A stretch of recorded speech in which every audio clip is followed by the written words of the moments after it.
Ada yang bertanya di sini,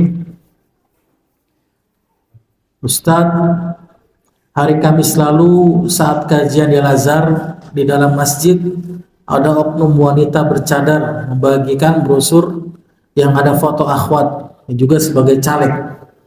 Masya Allah.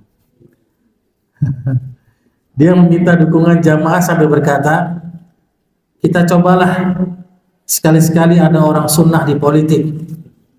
Yang ana pahami selama ini tidak ada ahlu sunnah bermanhaj salaf yang benar ya. Ini harus ditambahkan ini pertanyaannya. Selama ini tidak ada ahlu sunnah ya, bermanhaj salaf yang benar yang ikut dalam urusan masalah politik.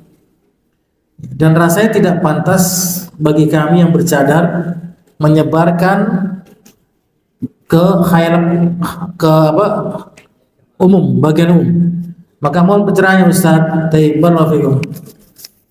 Yang pertama ikhwan, yang harus kita pahami, pemilihan yang disyariatkan oleh Islam telah dijelaskan oleh Imam Nawawi rahimahullah taala di dalam kitabnya Majmu', itu cuma dua. Yang pertama dengan cara apa?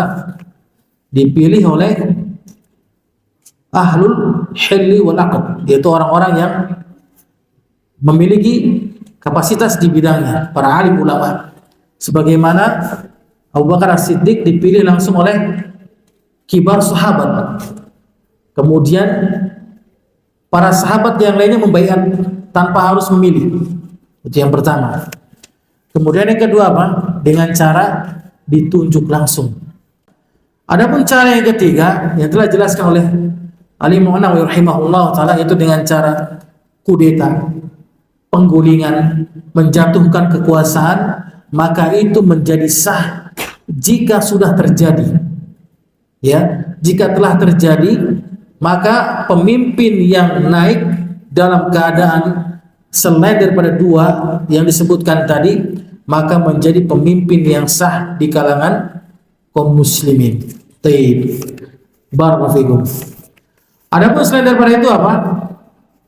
Kita harus berkata jujur, tidak ada dalam syariat ya. Tidak ada yang namanya apa? Pemilu legislatif, pemilu presiden dan sebagainya ya. Kemudian yang kedua, yang sangat diherankan oleh kita apa? Dari kalangan sebagian kita kaum muslimin, mereka berkeyakinan dengan keyakinan mereka yang pasti ya, demokrasi itu bukan bagian dari Islam. Mereka paham demokrasi hukumnya apa? Haram, bukan dari Islam. Dengan pemahaman mereka yang pasti. Tapi apa? Terkadang dengan apa yang diyakini oleh mereka, mereka membingungkan bagi kita.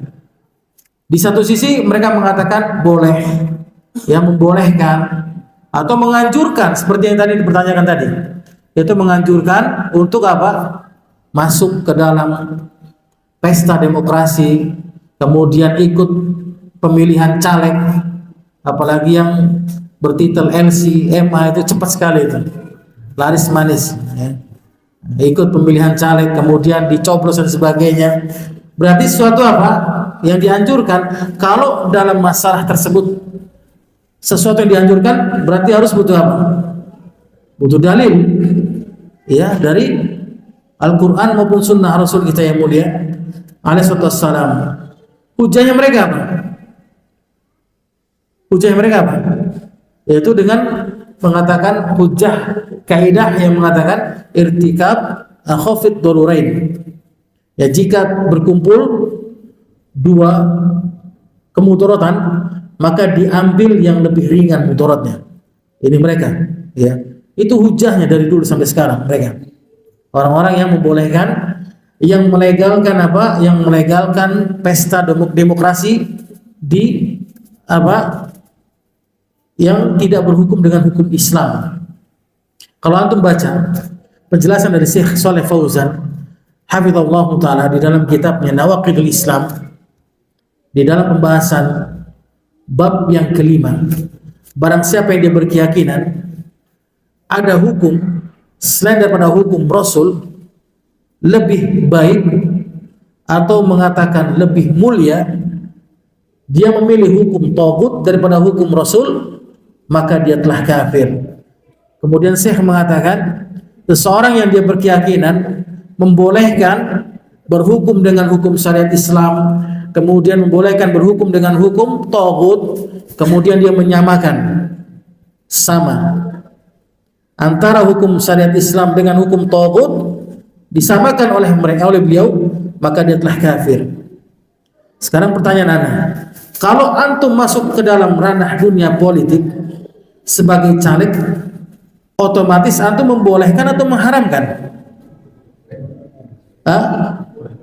Kalau sudah membolehkan berarti apa? Antum mengatakan sama, ya kan? Antara hukum Allah dengan hukum buatan manusia. Taib, barakallahu fikum. Ya, didasarkan oleh Syekh Shalih Fauzan hafizallahu taala. Kemudian Allah menegaskan apa? Apa hukmul jahiliyah?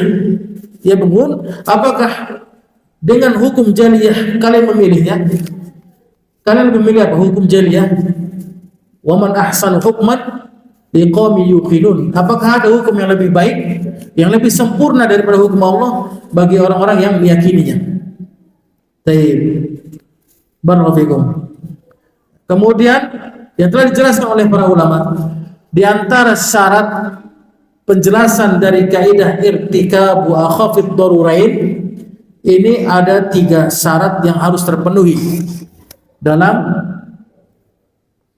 mengamalkan kaidah tersebut. Yang pertama, maslahat yang didapati ketika memilih 2 hal ini, maka harus bentuk hakikat sebenarnya, bukan bentuk wahmiyah, yaitu sesuatu yang belum pasti. Itu yang pertama. Jadi kalau misalkan seorang tidak memilih di negeri kita Indonesia ini, maka akan dijatuhi hukuman, kemudian dipenjara, kemudian dikasih sanksi dan sebagainya, maka dia boleh memilih di antara 2 hal ini. Darurat ini, mana yang lebih bahaya baginya? Kalau misalkan dia dipenjara nanti, ya dia nggak kerja dan sebagainya, maka dia dibolehkan untuk apa? Mengambil mudarat yang lebih ringan daripada yang satunya lagi. Baik. Kita lihat antum, perhatikan orang-orang yang masuk ke dalam kancah politik, perpartaian, caleg dan sebagainya, apakah maslahatnya itu hakikat? Tidak. Banyak yang mereka masuk kemudian apa? Lupa mereka dengan janji-janji mereka, ya kan? Ya. Kemudian apa? Mereka tidak menjalankan apa amanah yang diberikan oleh umat Islam. Baik, barakallahu fikum. Kemudian yang kedua syaratnya, di mana diharuskan apa? Maslahatnya lebih besar didapati kepada kaum muslimin daripada mafsadatnya. Contohnya apa? Kalau misalkan kita lihat dari pemimpin diantara yang akan dipilih nanti di pesta demokrasi nanti, kita lihat ternyata apa? Maslahatnya itu besar condong kepada kaum muslimin, ya. Kemudian itu kalau misalkan tidak kita memilih, misalkan di antara 2, yang satu kafir, yang satu lagi muslim, contohnya. Kemudian orang yang kafir ini tidak suka, benci terhadap Islam, ya. Kemudian dia tidak suka dengan sunnah Rasul, maka dia akan menghancurkan sunnah, mematikan sunnah. Maka di sini apa? Dibolehkan kita dalam keadaan syarat yang kedua ini, maslahatnya lebih besar daripada mafsadatnya yang akan diterima oleh kaum muslimin. Nah kalau kita ini apa? Semuanya Islam apa kafir?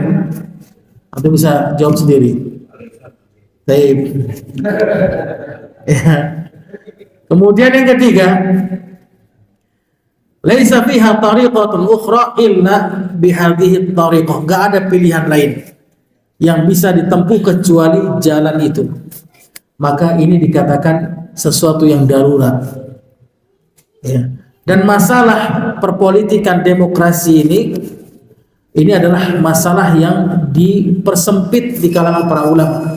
Jadi bukan masalah yang diumbar, ya, di kalangan orang-orang awam, orang-orang yang baru mengenal Islam dan sebagainya, maka akan jadi fitnah di antara mereka. Mereka apa berhujah? Nah Ustaz, nanti kalau nggak ada yang masuk di politik, nggak ada yang masuk di parlemen, nanti siapa dong? Orang-orang kufar semua nanti yang akan menang. Ini subhat, ikhwan. Ini subhat dilontarkan oleh mereka. Nanti kalau umat Islam gimana Ustaz? Nanti kalau misalkan yang mimpin orang Syiah, kemudian yang mimpin misalkan orang yang nggak suka dengan Islam dan sebagainya, maka kita katakan Allah Subhanahu wa taala dengan tegas di dalam firman-Nya Al-Qur'an surat As-Saffat ayat 171 hingga 173, Allah berfirman, "Wa laqad sabaqat kalimatuna li'ibadina al-mursalin," kata Allah, dan sungguh kami tetapkan janji kepada Allah kepada hamba-hambaku dari kalangan orang-orang yang menjadi para rasul. Kemudian Allah mengatakan innahum lahumul mansurun, mereka adalah orang-orang yang ditolong oleh Allah. Wa inna jundana lahumul ghalibun, dan tentara-tentara kami pasti akan dimenangkan oleh Allah, pasti sampai hari kiamat. Jadi umat Islam itu tidak akan mungkin umat Islam itu kalah, ya, sampai hari kiamat. Ini janjinya Allah Subhanahu wa taala.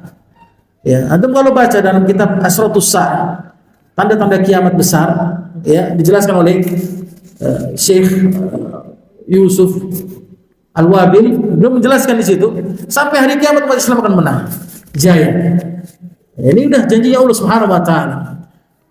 Ini subhat yang dilontarkan oleh mereka untuk apa? Orang-orang yang melegalkan, membolehkan, menghalalkan demokrasi. Sekarang kembali kepada antum. Kembali kepada antum mau milih silakan, mau tidak milih juga silakan. Ya. Karena kita sedang membahas masalah hukum bagaimana seorang yang dia masuk ke dalam perkancahan demokrasi tersebut. Allah taala a'lam wa a'lam. Barakallahu fikum.